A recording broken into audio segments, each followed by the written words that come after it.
SER Podcast.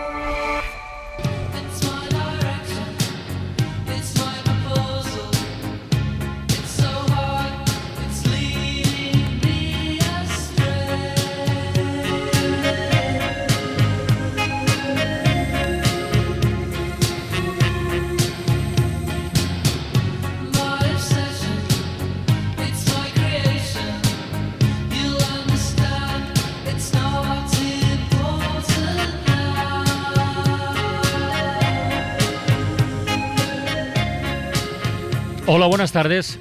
Hoy abrimos la ventana con este recuerdo a una banda legendaria que triunfó a comienzos de los años 80. Bueno, de hecho se creó muy a finales de los 70 y que atendía el nombre de Maniobras Orquestales en la Oscuridad. Eso nuestro Rafa Panadero se lo sabe muy bien. Rafa, buenas tardes. ¿Qué tal? Buenas tardes. Si me llegas a avisar me pongo las sombreras para esto. ¿Qué época, ¿no? Y ¿Qué época? Oye, pues sí, como dices, estos, bueno, se juntaron, eran de cerca de Liverpool. Andy y Paul, un dúo, se juntan a finales de los 70, pero el éxito es en los 80. Y el nombre que mencionas tiene gracia porque, bueno, ellos no hay una historia grande detrás, simplemente hicieron una lista de posibles ideas y letras para canciones. Lo colgaron en la pared, ¿no? Sí. En la pared del dormitorio, exacto. Sí. Y entonces simplemente querían algo que les diferenciara de los grupos punk que estaban en ese momento triunfando, los Clash, Sex Pistols, y les gustó eso de Maniobras Orquestales en la Oscuridad. Lo gracioso es que no le dieron mucha importancia porque se iban a juntar solo para un concierto. Ya.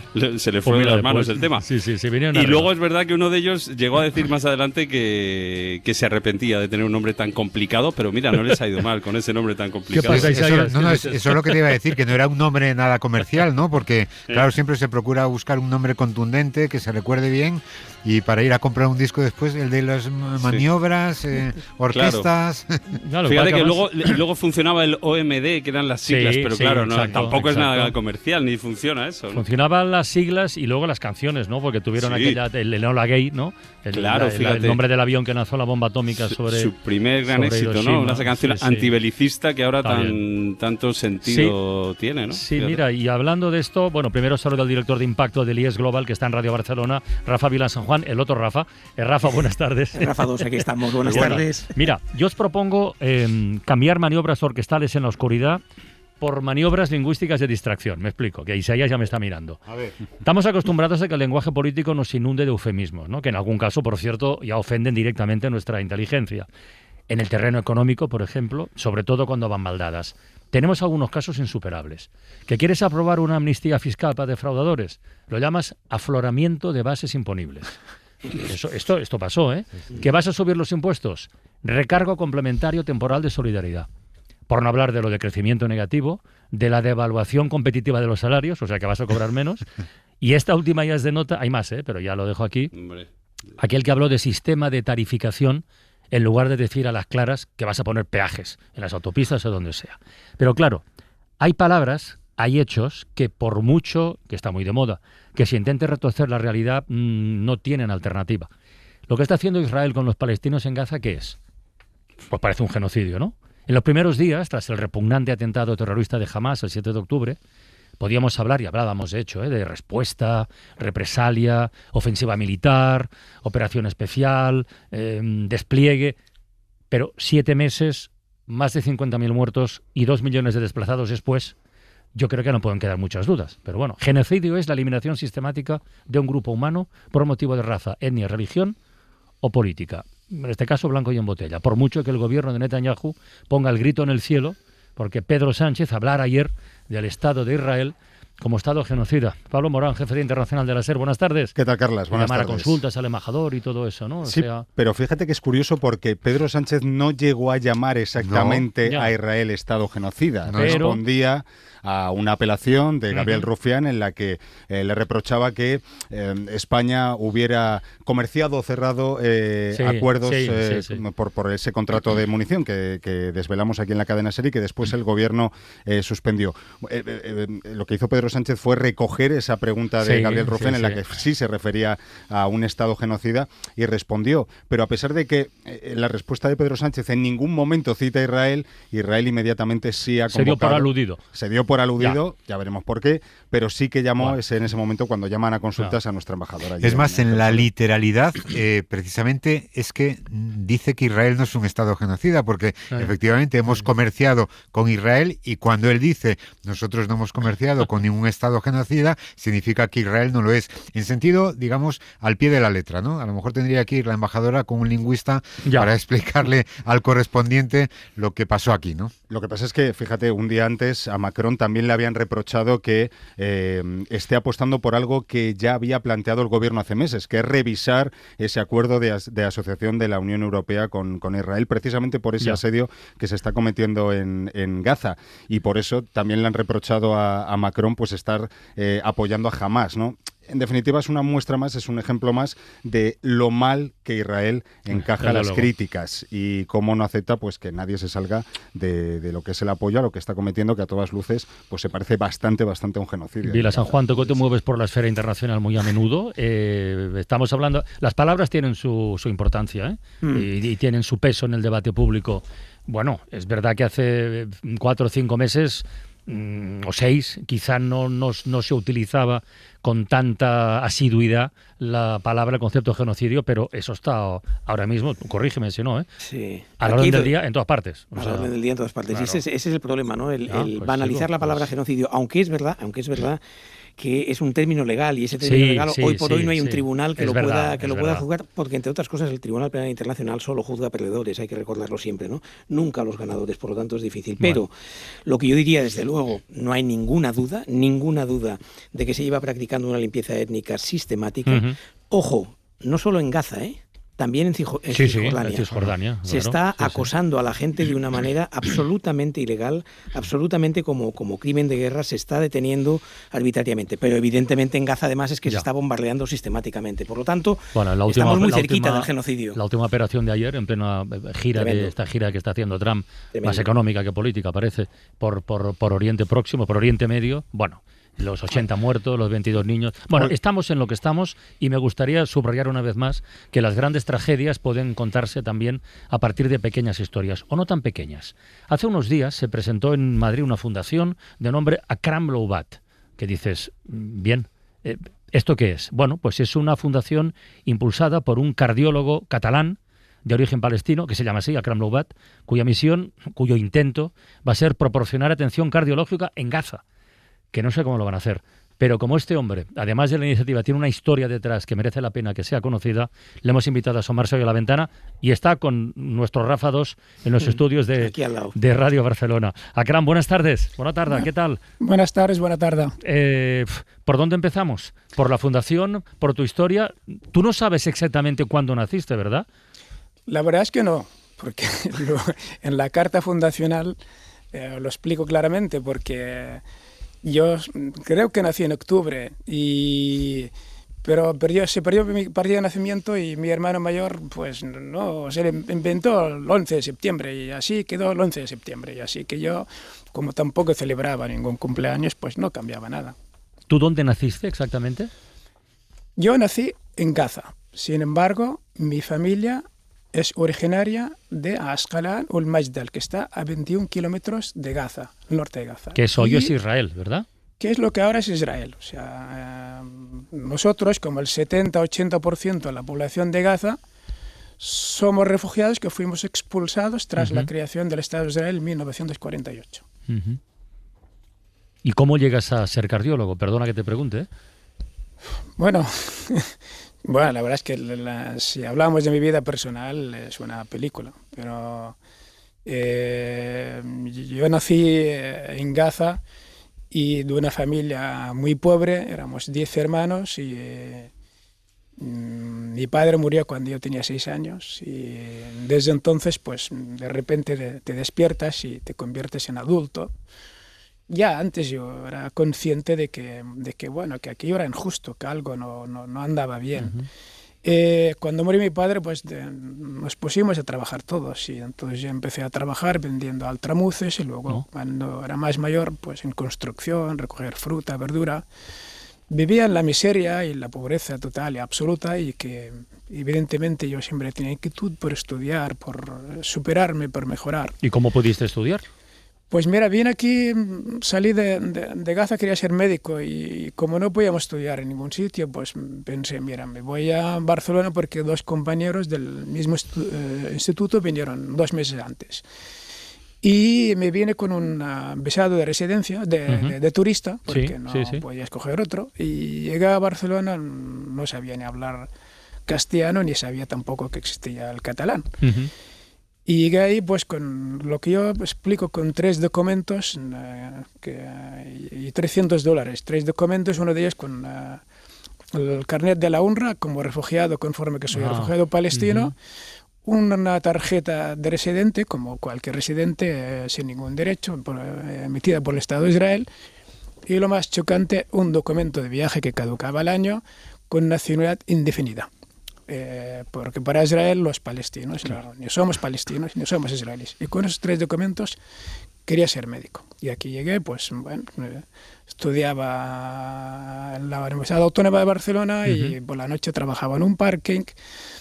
Obstáculos muchos, pero mi determinación por estudiar y por superar todo esto era infinitamente más que los obstáculos. Oye, ¿cómo funciona la fundación y cómo podemos ayudar? Pues bueno, la fundación, mira, como yo explico en la misma página web, que nosotros desde hace 1 año y medio, 7 meses ya, pues viendo la tragedia, el genocidio, nosotros lo llamamos genocidio. Y sí, algunos de nosotros también. Sí. O sea que a los palestinos les importa poco que los llamen una cosa. Lo que está muy claro es que han matado más. O sea, y una cosa, es un paréntesis, es que cuando habla de 54.000 muertos, esto no es verdad, porque son 54.000 más 15.000 desaparecidos más. Hace unos meses la Lancet hizo un documento en que dijo que eran en torno a 185.000 porque por cada uno muerto por misiles, por armas de Israel, habían 4, es una muerte por muerte indirecta. Por lo tanto, yo calculo de que cuando ya de aquí unos meses se hable de un mes, cuando acabe la guerra y tal, veremos que hay más de 250.000 muertos. Entonces, más del 10% o el 15% o a lo mejor el 20% de la población de Gaza han muerto o están heridos. Eso para situarnos, en España serían 10 millones de muertos. Sí, serían 10 millones. Este es el asunto. Correcto. Y esto, bueno, que alguno diga, no, esto es no sé qué. ¿Y qué le importan los niños, más de 20.000 niños muertos? Ayer mismo en el país, breve, 80 muertos y 22 niños muertos. 22 niños muertos, pero a nadie le importa esto. Entonces, desde luego no le importa nada a Netanyahu, ya te aseguro que duerme exactamente igual. Correcto. Entonces, claro, a los palestinos el nombre, la verdad es que nos da igual. Entonces la fundación, a mí me han matado 2 hermanos, uno que lo mataron con bomba y el otro pues murió porque no había medicamentos. Me mataron 3 sobrinos con sus hijos, la última una sobrina con sus 5 hijos. Y en este tiempo yo he llorado más que nunca. Jamás he llorado tanto, he sentido una frustración, impotencia, una tristeza. Me levantaba de madrugada a mirar el Jazeera y el día siguiente caminar por la calle y ver que no pasa nada, como que todo es normal, es chocante. Y de ¿cómo puede ser que la vida siga normal y ocurran estas cosas? Entonces pensé, había que hacer algo. Y esta energía tan negativa, pensamos, vamos a hacer un proyecto, y llevamos así desde hace 1 año intentando hacerlo y tal, y al final, con el apoyo de unos patronos extraordinarios y otras personas que nos han ayudado, pues la presentamos el día 5 de mayo en Madrid, y con el objetivo de prestar ayuda cardiológica en Gaza. Tienes a tu lado, perdona, Panadero, tu lado al otro Rafa, a Rafa Vila San Juan, que tiene una dilatada experiencia de de trabajar en asuntos de salud, en situaciones de máxima emergencia, en guerras, en hambrunas, en conflictos, etcétera, etcétera. Yo me estaba preguntando, Rafa, bueno, ahora nos lo contará Akram, bueno, atención cardiológica en Gaza, si apenas hay hospitales, o sea, ¿cómo se puede hacer eso? ¿Cómo se puede intentar? Fíjate, lo hemos estado hablando un poquito antes de entrar en antena, ¿no? Pero además yo también esta mañana he preguntado un poco la última situación de lo que pasa, ¿no? Y la situación de lo que pasa es, desde luego, no hay analgésicos. Es decir, no se opera se opera carne viva, ¿no? Luego lo que hay es que principalmente el precario de lo que queda del sistema de salud, que prácticamente no es nada, vais a tener que llevar, me imagino, hospitales móviles, o ya veremos cómo, pero lo que queda del sistema de salud está completamente colapsado por las heridas de guerra y por lo tanto todo lo demás ya no entra. O sea, tú tienes un cáncer, pues fuera, tú tienes pues una diabetes, pues fuera, no, todo eso no hay. Es decir, llevamos 9 semanas de asedio y bloqueo, que eso sí que realmente apunta a la voluntad de genocidio. Claro. Evidentemente ahora mismo hablar de ayuda cardiológica parece ciencia ficción, ¿no? De hecho, yo he contactado con un hospital ahí porque yo me dedico a lo que es cardiología intervencionista, que es operar pacientes despiertos a través de la muñeca, que puedes poner stents y estas cosas, ¿no? Y conseguimos tenemos material ya disponible en balones, prótesis, stents para enviarlo a los únicos 2 hospitales que operan con esta metodología en Gaza. Y hablamos con uno de ellos, pero claro, el problema es que dice que ahora mismo es imposible, habrá que mirar con alguien a través de Jordania, etcétera, etcétera. O sea, este objetivo evidentemente tiene que parar la guerra, que en algún momento se va a tener que parar. Entonces, es en cuando realmente nos estamos preparando para cuando podamos ya llevar esta ayuda hasta ahí, porque ahora mismo lo que hace falta es agua, comida, claro, que no se mueran de hambre, ¿no? Es que la gente está muriendo de hambre. Yo es que estaba pensando eso, que todos los gestos de decir genocidio, lo que es un genocidio, o iniciativas solidarias como estas son imprescindibles, son muy necesarias, pero es que, claro, mientras Israel no deje pasar, pues lo que hace falta de verdad es una reacción política que de verdad provoque un cambio. No sé, Akram, si usted ve alguna forma de que eso pueda ocurrir a corto o medio plazo. ¿Qué esperanza tiene? A ver, yo la verdad es que soy muy pesimista en cuanto al orden internacional y al mundo, las organizaciones. Para mí, las organizaciones creadas, todas ellas después de la Segunda Guerra Mundial, han quedado totalmente desacreditadas. Así que no me creo ni la ONU, ni me creo el Tribunal Penal, ni el Tribunal Internacional. Las organizaciones... La UNRWA sí, ¿no? Quizás, ¿o no? La UNRWA sí, evidentemente. La UNRWA, pero fíjate que la UNRWA por Netanyahu los eliminaría a todos. Claro. O sea, sí. Y entonces... O sea, Israel es un proyecto colonial. Israel es una... O sea, en realidad no tiene nada que ver con el judaísmo. El judaísmo para ellos es un pretexto y nació con la idea de un Estado laico, kibutz, democrático y tal cual. Y digo, bueno, si Israel es un Estado democrático, que es un Estado solo para los judíos, donde realmente extermina palestinos, donde los palestinos que viven ahí son absolutamente de segunda, donde es que claro, hoy en concreto, precisamente, curiosamente, es el 15 de mayo, conmemoramos los palestinos la Nakba. Sí. La Nakba, que es la catástrofe palestina, que es al mismo tiempo la creación del Estado de Israel. Israel nació como un proyecto colonial como los de hace 200, 300 años y que no pretendía un Estado, sino que pretendía, como Estados Unidos, Austria, Nueva Zelanda, eliminar los autóctonos. Y eso es su objetivo, eliminarlos. Por eso no se habla de los Estados y que, de hecho, después de los acuerdos de Oslo hace 30 años, había 200.000 colonos. Y en Cisjordania ahora son más o menos 1 millón. Sí. O sea, que no quieren 2 estados. Yo tampoco creo que haya la posibilidad de 2 estados, pero para mí ahora mismo es imposible. Es imposible porque toda la sociedad israelí, toda, está en contra de un Estado palestino. Y toda la sociedad israelí, pues de alguna manera justifican lo que está haciendo Netanyahu. O sea, que ellos cuando hablan de parar la guerra por los presos que tiene Hamas, pero no porque tengan piedad con los palestinos.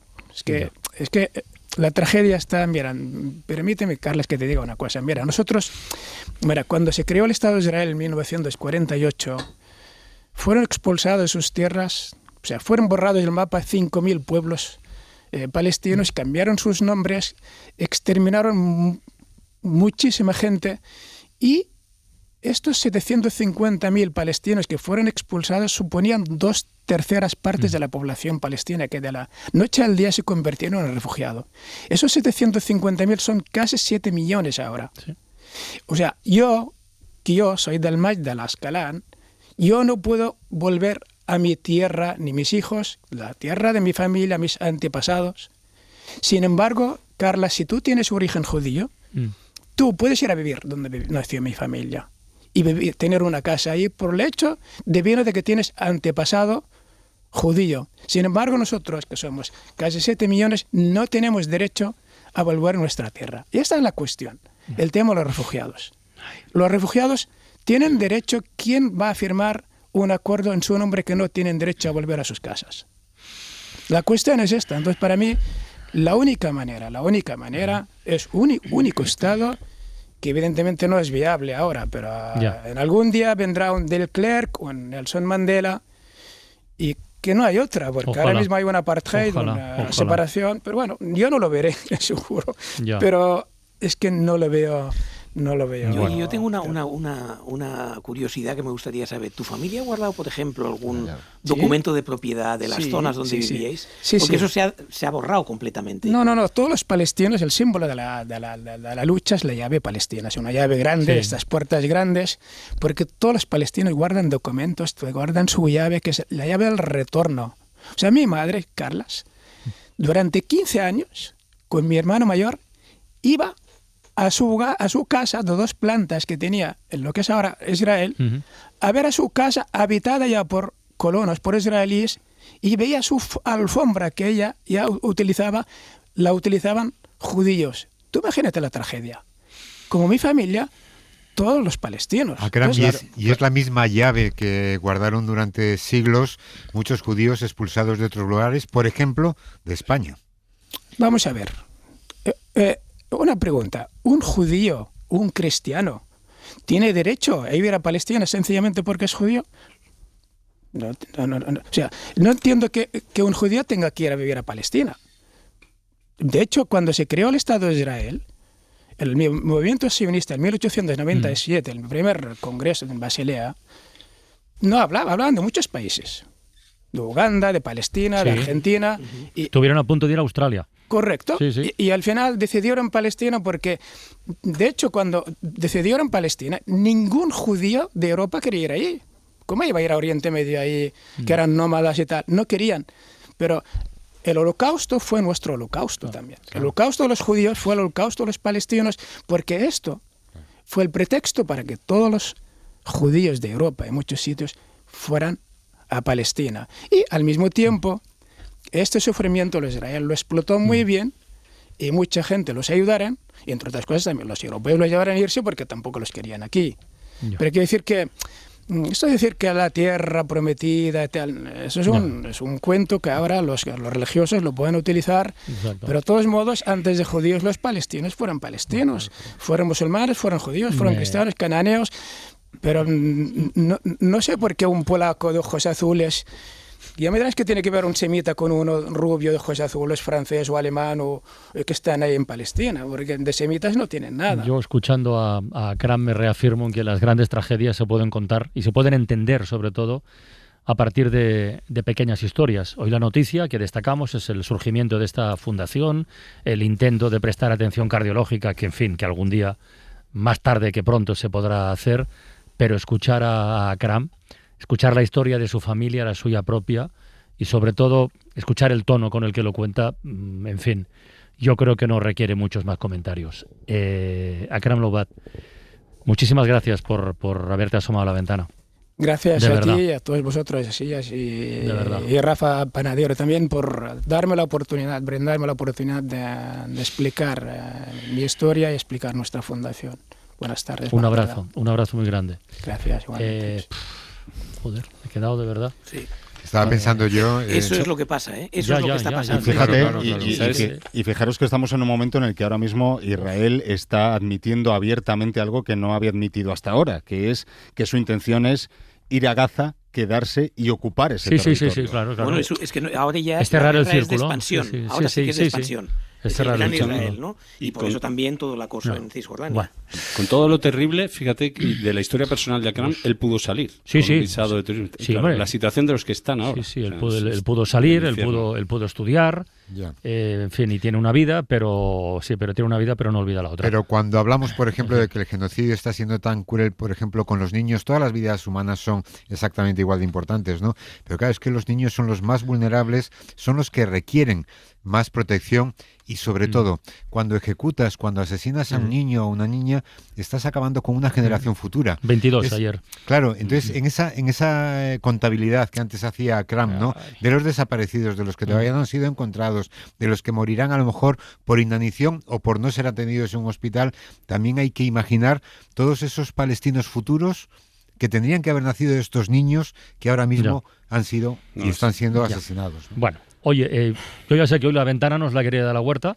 pero la vida va como va y fíjate, cuando hablamos de Gaza o cuando hablamos de Ucrania, al revés, uno y otro siempre, además como estos días es noticia, hemos perdido los optimistas en esta semana, donde parecía que podía haber un cara a cara, Zelensky-Putin, que Putin ya desmontó ayer, ahora acaba de confirmarse que delegaciones rusas y ucranianas van a verse las caras en Turquía. Pero bueno, habéis ganado los escépticos, Pablo Morán, que el otro día yo preguntaba. Nicolás Castellano, buenas tardes de nuevo, compañero.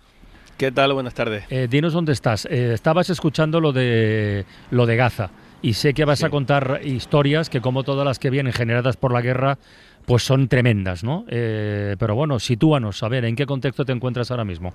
Pues mira, me encuentro en Kharkiv, he llegado hace un rato a la que es la segunda ciudad de Ucrania en población y es la ciudad más grande cercana a la frontera con Rusia. Aquí a solo 25 kilómetros al norte está la frontera y aquí está el barrio urbano más bombardeado de toda la guerra. Es Saltivka y imagínate que es como Las Tablas al norte de Madrid y está absolutamente destrozado y decenas de miles de personas tuvieron que huir. Así que me encuentro ahora mismo en este punto, en una ciudad donde también hay muchos de los desplazados que vienen como yo ahora del Donetsk, Dnipro, etcétera, etcétera, del frente en sí.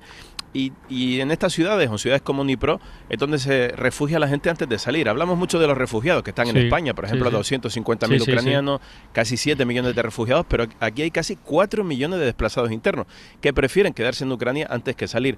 Y esto nos lo ha contado el alcalde de Dnipro, que es una de las principales ciudades de refugio. Creo que Putin está en una trampa que creyó él mismo, porque él no esperaba esa decisión, este paso de Zelensky. De eso significa él es un conocido político aquí en Ucrania, Carlas, y es uno de los principales opositores, y aún así, en este contexto de las negociaciones que decía, apoya la estrategia de Zelensky porque cree que está dejando en evidencia a Putin, que mintió, dice, y que en ningún momento ha tenido interés en negociar un alto el fuego real. Oye, en esa ciudad de Dnipro hay un centro, creo que has visitado un centro de acogida para civiles, pero no para civiles en general. Creo que ese centro está especializado en acoger a personas mayores que están solos y también personas discapacitadas. ¿Cómo es ese centro en esta situación?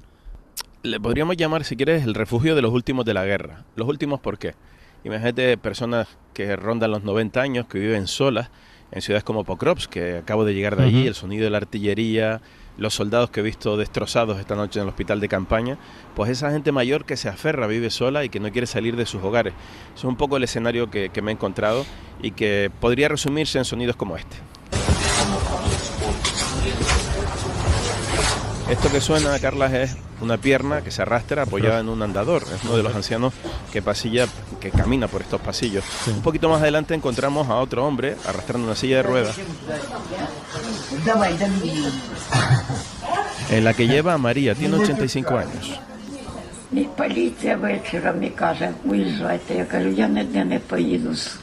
María de Pokrovsk tiene 85 años, como te digo, perdió a su hija gravemente herida por un ataque ruso y después de un año en el hospital murió su hija con 57 años.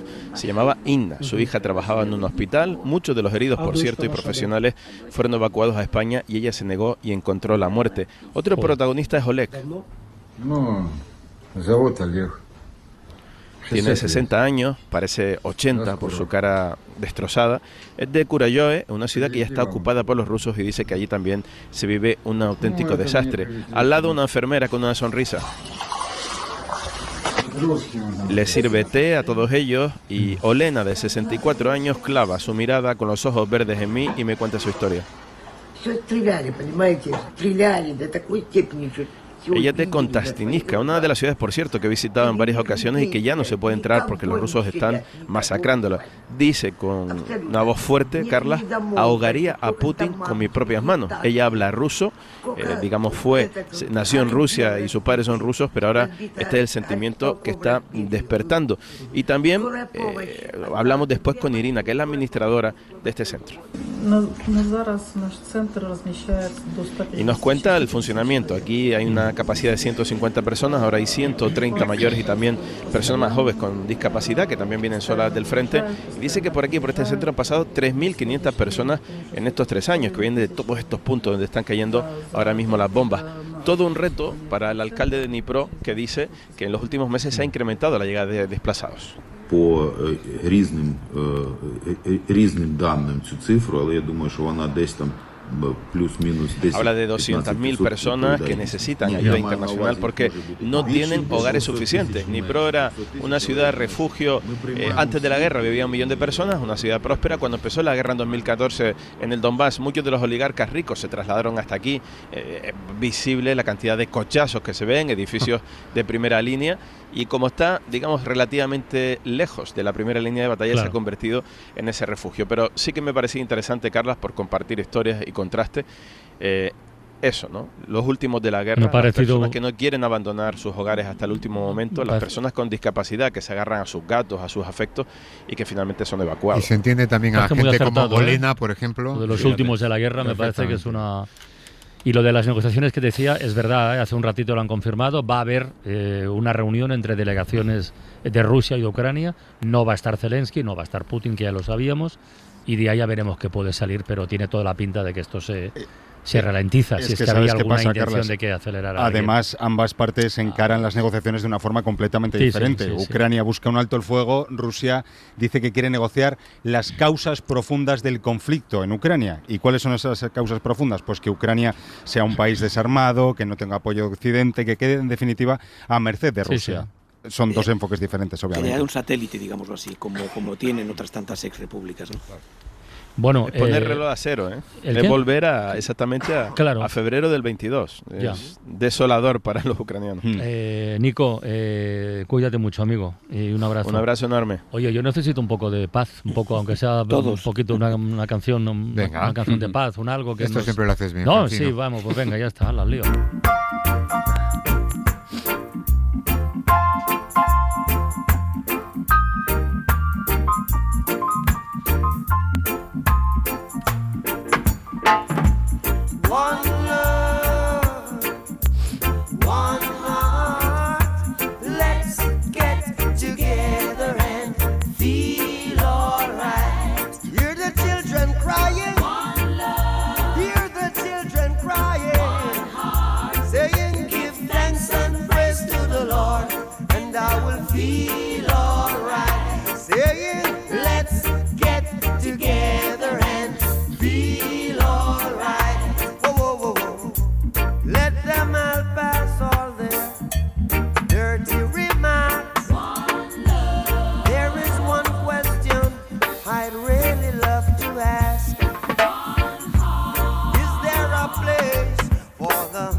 Mejor, un poquito mejor, sí. Mucho mejor. Sí. Bueno, la música tiene poderes. La música es sanadora siempre. ¿Os acordáis que ayer a esta hora nos llamó mucho la atención? Estábamos hablando con nuestro economista de cabecera, con Santiago, con Santiago Niño Becerra, y contamos esa historia de las viviendas que hoy se sorteaban en Barcelona, sí, en la zona de la Plaza de las Glorias, que es una zona buena de Barcelona, ¿verdad, Rafa? Rafa 2. Sí. 11.000 familias apuntadas al sorteo para alguna de las 238 plazas, 238 pisos en precios muy, muy razonables, de alquiler social, para familias vulnerables, de compra, etcétera, etcétera. Bueno, ayer dijimos, a ver si mañana podemos saber algo de algún afortunado, afortunada. Ya es triste tener que hablar así, como si habláramos de la lotería, pero bueno, lo que hay. Radio Barcelona, Pol Valero, buena tarde de nou, buenas tardes, otro día. Buena tarde, ¿qué tal? ¿Qué tal? A ver, el sorteo ha sido hoy a las 12, a las 11 en Canarias, sí. Ha sido a las 12, puerta cerrada, no es como antes. Antes había imágenes, colas de gente, no. Esto ahora, con toda la cosa de internet y tal, se ha tenido que seguir por streaming, me imagino, ¿no? Sí, centenares de personas lo han seguido por streaming, sorteo ante notario con un programa informático que saca los numeritos. Ha sido rápido, unos 20 minutos. Y se han sorteado 16 pisos de alquiler social para familias muy vulnerables, los más buscados. También 72 viviendas de alquiler asequible que cuestan entre 418 y 753 euros al mes. Y los otros, más de un centenar, son de compra, se compran a mitad de precio de lo que sería el precio de mercado, pero la condición es que el ayuntamiento lo recupera al cabo de 75 años. Se han hecho varios sorteos porque cada categoría tenía reservas, por ejemplo, para personas del barrio o para jóvenes, y para que veáis un poco cómo ha funcionado y también la altísima cantidad de personas apuntadas que había, os he traído el momento del sorteo de un alquiler social para familias monoparentales. La reserva per famílies monoparentals, amb un total de participants de 1.134, el número d'habitatges a sortejar és de 1. I, per tant, el número afavorit en aquest cas... 1071. Yo creo que lo entienden, ¿eh? Yo creo que lo entiende todo el mundo. 1071 es el un piso para 1.134 familias, esto es un 0,09 de posibilidades de ser afortunado. Algunos pocos sí han tenido suerte, por ejemplo, Marina, que estaba inscrita para conseguir un piso con derecho a superficie reservado para personas de la zona. Viendo el panorama y la situación actual que hay en Barcelona, que está impracticable poderte comprar un piso, teniendo un empleo estable, un contrato indefinido, pagando yo, por ejemplo, un alquiler de 1.200 euros al mes, la única alternativa o opción que veía es que me pudiera tocar un piso de protección oficial, y por eso decidí apuntarme y mira, al final he tenido suerte. Ahora solo falta eso, que lo pueda pagar. Claro, a Marina este sorteo le ha cambiado la vida y claro, es evidente, dice que hace falta más oferta. Más pisos de protección oficial tendrían que haber en Barcelona, y coger ejemplo de países como Viena, donde un alto porcentaje de la vivienda, sobre todo para jóvenes, es de protección oficial. Dice esta reflexión hacia Marina. Información de servicio, hoy se publicarán los resultados del sorteo. En las próximas 2 semanas los afortunados recibirán una notificación para presentar toda la documentación necesaria, y se calcula que los primeros inquilinos podrían entrar ya a vivir a partir de verano. Yo me alegro muchísimo por los afortunados, pero insisto, me sigue dando una rabia que hablemos, que tengamos que hablar en estos términos, como si esto fuera el resultado del sorteo de Navidad. En fin, es que ayer lo comentábamos con Niño Becerra. No sé, es que no tiene que ser tan complicado, no debería ser tan complicado. Es que fíjate la situación, que a pesar de la buena noticia de que te toca, por favor, dice, ahora a ver si lo puedo pagar. O sea, bueno, esto ahora tienes que ir al banco, que normalmente te va a conceder el crédito, porque como no es a precio de mercado, durante 75 años todavía la propiedad sería tuya y luego volverá. Que por cierto es una buena fórmula, que se está demostrando una fórmula mucho mejor que el entregar la vivienda de protección social en propiedad total. Es decir, dentro de 75 años esto vuelve al ayuntamiento. Es más, hay una cláusula en esas viviendas que si durante los 5 primeros la quieres vender, la recupera el ayuntamiento, para que no haya especulación. Pero lo que te dice es 11.000, no sé cuántos has dicho, 11.000 y pico, para 200 viviendas, el problema que tenemos es enorme. Sí. El alquiler social para familias monoparentales, esa proporción de 1.134 apuntados para un piso, pues en fin, eso lo resume todo. Pol, ¿alguna cosa más por tu parte o lo dejamos aquí? Lo dejamos aquí, esperamos en verano ya poder hablar con las primeras familias que se han instalado en estos pisos. Bueno, un abrazo muy grande. Gracias a vosotros. 75 años y el ayuntamiento recuperará los pisos. 70 años, cumplir 70 años... Tony Martínez, capitán de Todo por la Radio, no es por alusiones. Hola. Buenas tardes. Uy. No. No. Momentos de tensión. No. Según lo decía Francino, estaba lanzando unas miradas por aquí que... Carles, no te envalentones, que tú vas por un camino... No voy cerquita. Estaba buscando un apoyo. No, es incorporarte a la conversación que vamos a mantener ahora. Pero aprovecha ya para anunciar cosas que vamos a hacer en Todo por la Radio dentro de un ratito. Venga. Sí que vamos a hacer. Sí, está el Mundo Today, que como está todos los jueves, y especialmente especialistas secundarios, y tenemos además a Susana Ruiz y a Raúl Pérez. Y hablaremos con su galería de personajes. Con su galería de personajes, sí.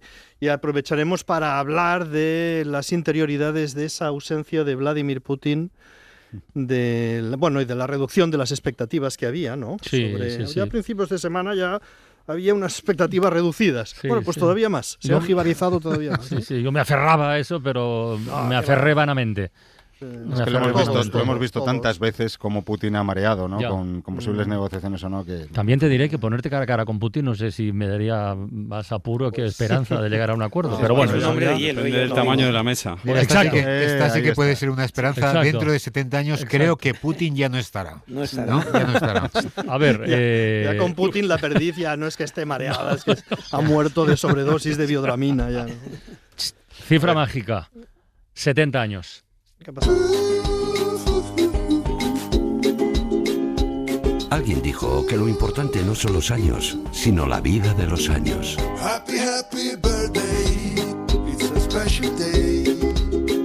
En La Ventana regalamos cumpleaños.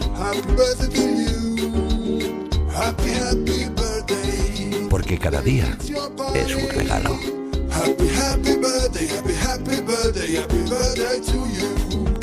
José Miguel Monzón, el Gran Wyoming, buenas tardes y felicidades. Muchas gracias, hombre. Hola. Qué bien. ¿Cómo lo llevas? Hola. Muy bien. Me he despertado, no me duele nada. Eso es una victoria ya. Joder, eres médico. Como un niño, sí. Bueno, dicen que a alguna edad, Wyoming, cuando te despiertas y no te duele nada, es que estás muerto, ¿no? Exacto, eso. Pero mi padre decía eso. Yo soy el conjunto complementario. Por cierto, quiero desmentir eso de que, claro, como eres médico... No, a ver, yo no utilizo ninguna sustancia exógena. Con las cartas marcadas, pues. Las cosas.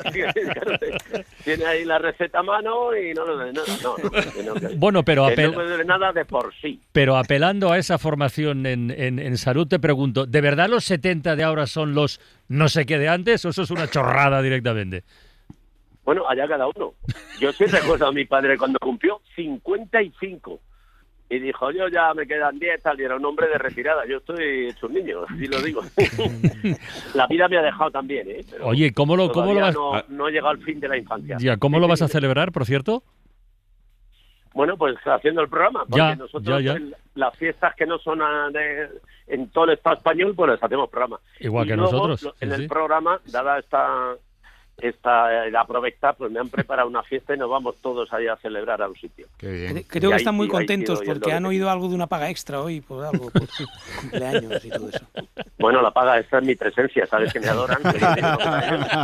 Una referencia, un mito. Es que, claro, no todo el mundo puede participar y estar con el mito en su mejor momento. Oye, Wyoming, yo tengo una duda. ¿Lo de ser médico es como montar en bicicleta? O sea, si mañana se acaba la tele, ¿tú podrías volver a una consulta? Yo creo que haría un currículum impresionante, pero porque en este sentido mi nivel de fantasía y creatividad puede rellenar. Ahora, que quedaron supervivientes, esto ya es otra cuestión. Pero vamos, yo rellenaría el currículum con rigor, sí. Oye, el año próximo se va a cumplir también cifra redonda en el intermedio. 20 años, ¿no? Ya al frente de esto. Joder. Bueno, es increíble que hemos contado ahí. Bueno, también la parrilla televisiva es la que es. Y entonces... Yo ya he visto que, a ver, la mayor estadística que se hace aquí, al final son las elecciones generales, porque cuando te hacen los sondeos estos y tal, pues hacen 2.000, 3.000 encuestas. Aquí estamos hablando de millones y millones de encuestas, que es lo que mete un tío ahí, de lo que opina. Tú coges el hemiciclo y está dividido en dos. Pues la televisión es un 90-10. Así de sencillo. Entonces hay un sector muy amplio de la población para lo que no se le da ni mucho ni poco. Absolutamente nada. Y de eso vivimos nosotros.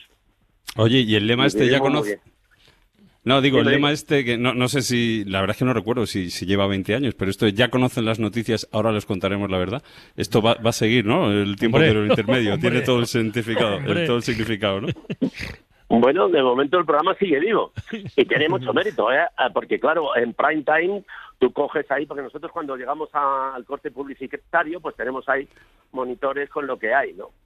Y claro, en un sitio están dando mortales para atrás, no meten a un niño en lejía, no sé qué. O sea, son cosas así como de cómo perder una hora en una hora. Y nosotros al pobre personal lo estamos machacando. Estamos contando un poco qué es lo que ha pasado.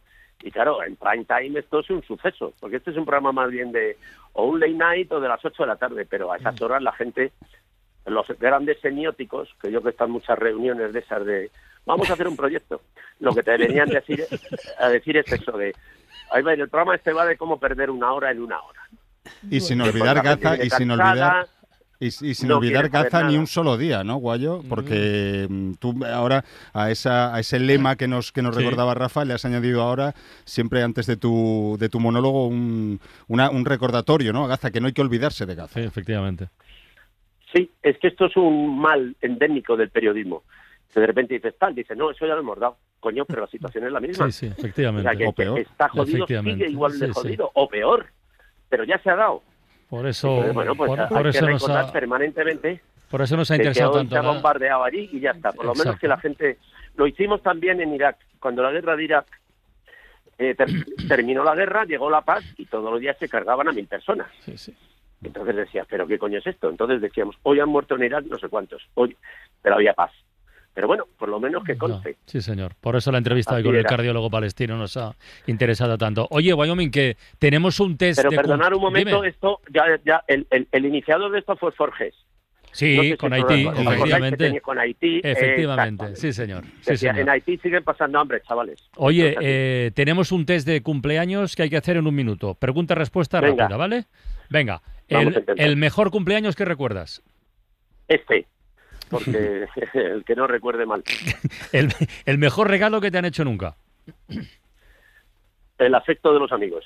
¿Eres como te imaginabas al llegar a esta edad? Ni de coña. O sea, esto ha sido mucho mejor de lo que yo creía. Nivel de satisfacción con tu vida de 0 a 10, una nota. 100. Una persona importante 200. En tu vida. Los amigos, el colectivo. O sea, esta es la típica pregunta para quedar mal con todo el conjunto complementario. Pues no quedemos mal. ¿Un libro? Un libro, hostia, sí. Como la Biblia no es. 100 años de soledad. Muy bien. ¿Una película? ¿Una? Sí. Desmontando a Harry. Muy bien. La última vez que has llorado. Cuando he visto las audiencias en programa. Tengo el corazón de piedra. No, perdona, cada vez que abre la boca, Isabel Díaz Ayuso. Un deseo para este año. Cada vez, no falla. Pues lloras mucho. Esa es mi medida. Sí. Un deseo para este año. Para este año. Personal. Porque claro, si digo paz en el mundo, ¿me dan título Miss España o me lo puedo ahorrar? Lo que tú sí, quieras. Lo tienes. Lo que tú quieras. Pues un deseo para este mundo. Virgencita, que me quede como estoy. Vale. Y lo último es una canción que tú has pedido y que nosotros te regalamos, que es Sheriff ¿sí? de Santero y los Muchachos. Buenos amigos de este programa, de La Ventana. Un abrazo. Cuídate mucho y buen programa. Felicidades. Muchísimas gracias, chicos. Y buena fiesta posterior. Ahí sí quedo lindo de pecho. Con todo tu arte, el humo que allí me dejaste. Yo caí en el agujero. Los Rafas, Vila San Juan y Panadero. Ya podéis retiraros hoy. Un abrazo. ¿Vale? Además, hoy terminamos antes. La ventana cierra a las 7 porque tenemos carrusel. Te noto nervioso. No, hombre. Hoy podría caer el Barça. ¿Quién juega? Varios equipos. Pero yo te digo también, adiós, Francino. Pero hay uno que se juega al título y otro que se juega a bajar. Isaías se va también. Y Pablo Morán, abrazos. Yo también me voy, adiós. Para no perderte ningún episodio, síguenos en la aplicación o la web de la SER, Podium Podcast o tu plataforma de audio favorita.